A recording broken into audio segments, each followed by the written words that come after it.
jazz at Lincoln Center, the Lincoln Center Jazz Orchestra, which has been a male-dominated institution for about 20 years now. Now, if we look over in the symphonic realm, in the past decade or so, something called blind auditions have started, where the person auditioning for the spot will audition behind the screen so that no judgments can be made on visual perceptions.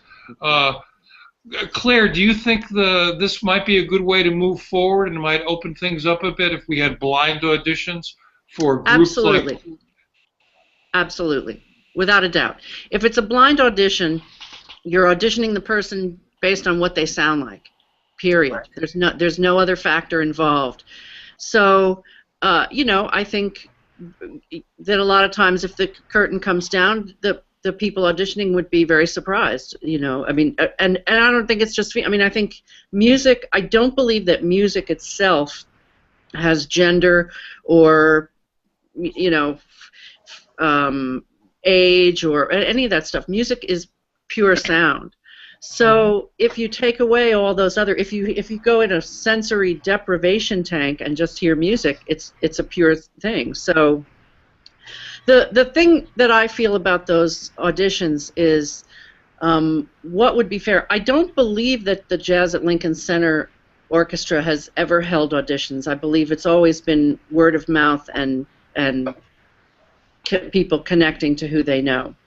And the only thing I wonder about is just if there's public money involved, if they have, and I don't really know. I don't know their financials, but I think if public money is being given to an organization, it should be a public audition. There should be auditions, and it would be great if they were what you call them, blind auditions. Anybody else have any thoughts on this? No, I think she made a very good point. Like I was thinking about that earlier. The comment that Kiku made about the basically individuality, like you with the instrument. I mean, if you weren't looking at my face and I played a note, it sounds like anybody else played a note. I mean, you can't say, oh, it sounds like a girl played it or a boy. It's a C. I played a C. You know. So I think that's a good point that was brought up. I think that some of what the discussion is about, excuse me, is as a flagship organization of jazz, something that people know culturally across the country and around the world. It's a symbol of jazz.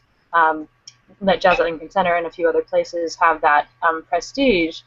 That we do want to consciously try to be an example of what you know, a mirror of the world in a way. And I think that part of the discussion is around that it's not really mirroring the full world of who plays jazz. So I think that's part of it. The gumbo is severely lacking. Do you think any of you think men are threatened by women at all? I mean, women's roles have changed greatly in the past 30 or 40 years with the rise of the women's movement and expanded consciousness of our culture. Do you think some jazz musicians might be threatened by women? I guess not. Well, no, I'm just waiting to see if anybody else wants to talk. I'll yak away. You know, obviously I think some jazz musicians are threatened by women. I think some doctors are threatened by women. I think some men are threatened by women.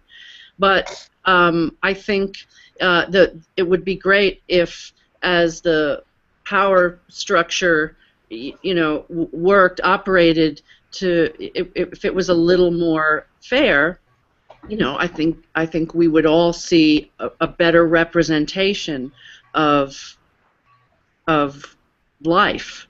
You know, in things like major orchestras, in these large institutions that, you know, that are formidable in promoting jazz. But let's say that no female has ever played in a large orchestra. There are a lot of little girls that play music, but they're not seeing it as an option for them because they're not seeing anybody doing it. So, and you know, I think they need to see that, to know that it's an option for them. My initial thought when you asked that question, I mean, the word threatened wouldn't necessarily come to mind. In my mind, I would think it would be more of a role type thing. You know, like the role of men, you know, has been more of a leadership, like I'm in charge, you know, that type of thing. So I feel like that takes hold in different aspects of life. I mean, it can relate musically or all kind of other things.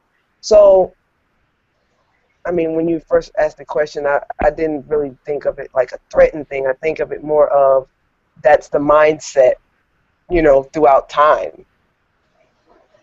Well, you know, I'm interested in what you both are saying, and I think that another factor is that jazz is such a small niche in the music business already, that there are fewer and fewer places to play, and more people coming out of school wanting to play. So I think there's a lot more competition for work, and I think we all feel that. I don't think I'd use the word threatened either, but like sort of, you know, there's a lot of jostling that it takes to make a living in our crazy freelance world. So I mean, what I hope is that we can kind of. I mean, I'd love for this discussion not to be even relevant, but since it is, like, I'd love to be able to find ways to come together, rather, you know, because we need to build an audience for jazz to keep this music that we all care about alive. And I think part of building an audience is showing, you know, if we're not showing examples of women, then girls are growing up not identifying with that as much, and so that audience says that's not for me. I see that's a guy thing. So I think it does a disservice to jazz. So I think that's just another added benefit of having more women visible in jazz. We've got to build our audience.